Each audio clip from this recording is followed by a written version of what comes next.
आज सुखदेव जी महाराज जैसे जन्म लेते हैं मेरे भागवत श्रोताओं, आज धीरे धीरे वहां से चले और आगे को बढ़ने लगे। इधर सुखदेव जी महाराज जब धीरे धीरे वहां से चले हैं, उनके पिता व्यास भगवान ने रोका, बेटा सुखदेव जी रुक जाओ, कहां जा रहे हो? जवाब दिया, पिताजी मैंने पहले ही कहा था कि हमसे कोई रिश्ता मत रखना। कौन किसका बेटा, कौन किसका पिता? अरे कोई पता नहीं है कब हम तुम्हारे पिता बन चुके, कितनी बार तुम हमारे पिता बनोगे, क्योंकि कि देख लिया दुनिया का और मेरे सारा नजारा, और नाम किसी के ना कोई हमारा, नाम किसी के ना कोई हमारा।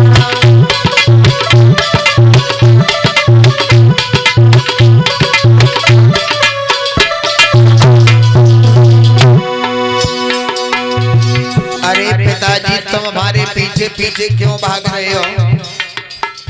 कोई पता नहीं कितनी बार तुम हमारे पिता बने, कितनी बार हम तुम्हारे पिता बने, मेरा तुमसे कोई संबंध नहीं। देख लिया दुनिया का सारा नजारा, ना हम किसी के ना कोई हमारा, ना हम किसी के ना कोई हमारा।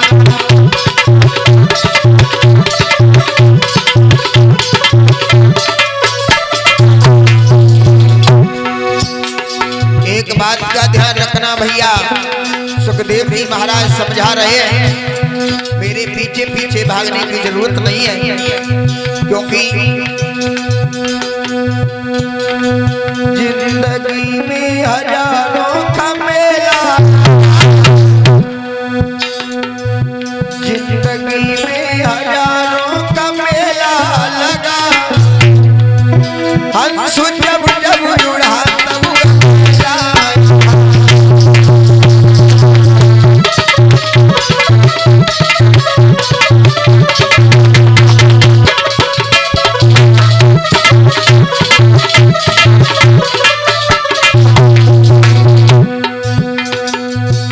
और हमारे भरता जी के द्वारा 101 पुष्प मुद्राएं भगवान के दरबार में भेंट हुई हैं। भगवान सुख शांति प्रदान करें। जिंदगी में हजारों का मेला, मेला जुड़ा, हंसू जब जब जुड़ा तब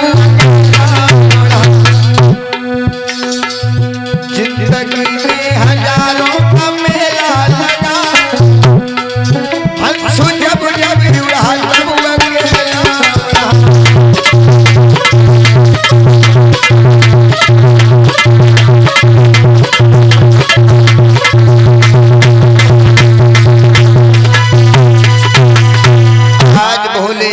से देखा नहीं गया, तो भोले बाबा ने जवाब दिया है व्यास भगवान से कि जाने दो इन्हें। तो नग्न अवस्था में बाल बिखरे हुए, शरीर से मल मूत्र लिपटा हुआ भागते चले गए। जब भागते चले गए कहां पहुंच गए? जहां 88,000 ऋषि मुनि संत भगवान बैठे हैं, मां परीक्षित महाराज भी बैठे हैं। आज धीरे धीरे व्यास भगवान के पुत्र श्री सुखदेव जी को जब आता हुआ नग्न अवस्था में देखा, व्यास भगवान पीछे पीछे भाग रहे। एक तालाब के किनारे क्या देखा कि स्त्रियां स्नान कर रही थी तालाब में। तो सुखदेव जी महाराज उस तालाब के नजदीक से होकर निकले तो उन स्त्रियां उस तालाब में ऐसी ही नहाती रही।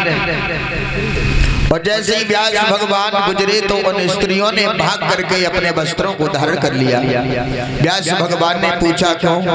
एक बात बताओ, हमारा 12 वर्ष का लड़का जो अभी तुम्हारे सामने से होकर के गुजरा, तब उसको देख करके तुमने वस्त्र नहीं पहने, और जैसे ही हम आए तैसे ही तुमने वस्त्र पहन लिए। जवाब दिया है उनके अंदर, उनके हृदय में कोई भेदभाव नहीं है। वो स्त्री और पुरुष का कोई दुर्भाव नहीं जानते हैं, वो तो सबको एक समान समझते हैं। आत्मज्ञानी श्री सुखदेव जी महाराज आगे बढ़ते चले गए। परीक्षित महाराज ने 88,000 ऋषि मुनि संत भगवानों ने जब देखा, सब लोगों ने दंडवत प्रणाम किया और सुखदेव जी बोल गोविंद भगवान की। आज सुखदेव जी महाराज को ऊंचे आसन पर बैठा लिया। परीक्षित महाराज सोचने लगे, 10-10 हजार वर्षों की आयु,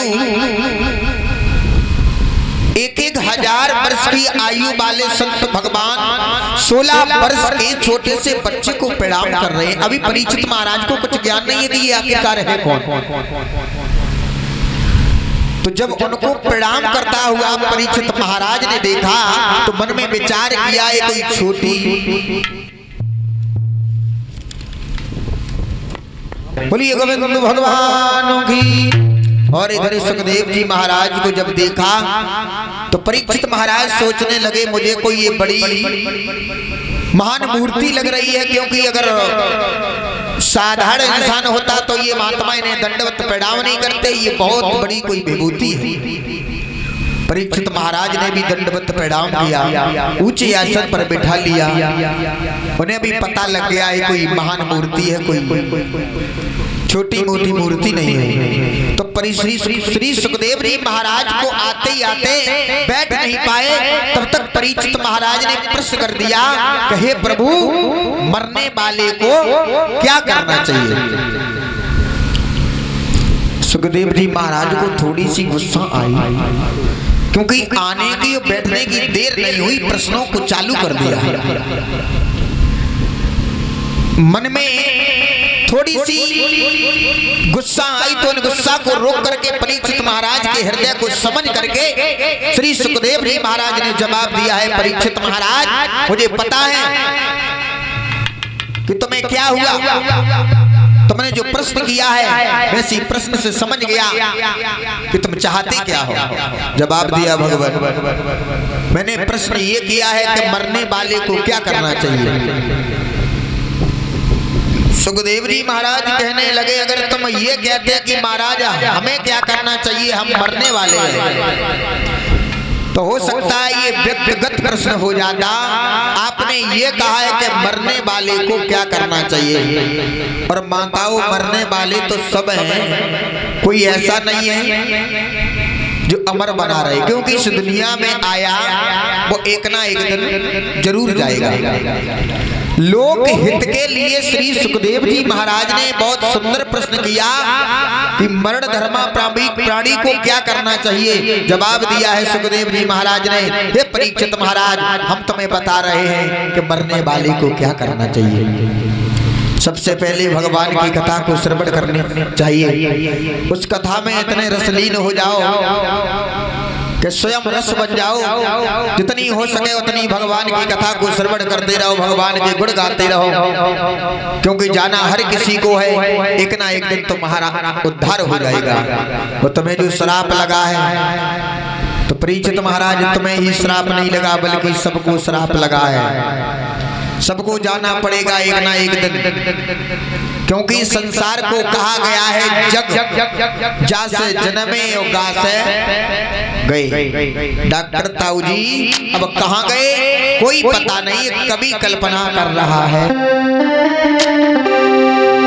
कहाँ चला जाता है प्राणी। अरे चले गए मर्दा और रुक न पाए सूबेदार, रात दिन जाग जाग पहरेदार चले गए।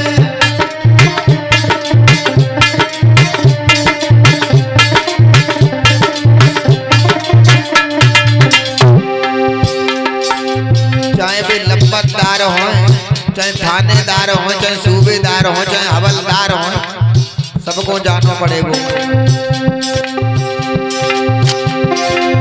चले गए लंबरदार, रुक न पाए ठेकेदार, रात दिन जाग जाग पहरेदार चले गए। दुखी और सुखी गए, छोड़ी हरी खुशी गए, से उनके कदरदार चले गए।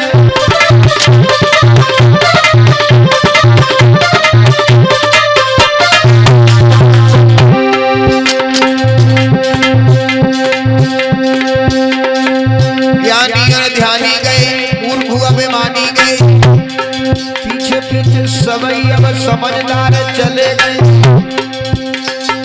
राजा महाराजा गए, बिना बेटे भाजा गए, पीछे पीछे उनके सभा का दरबार चले।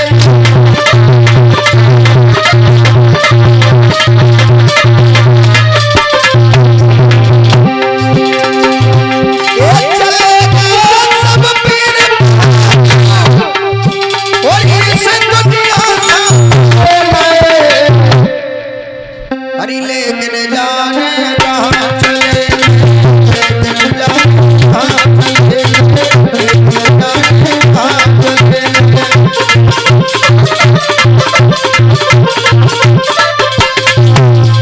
सबको जाना है।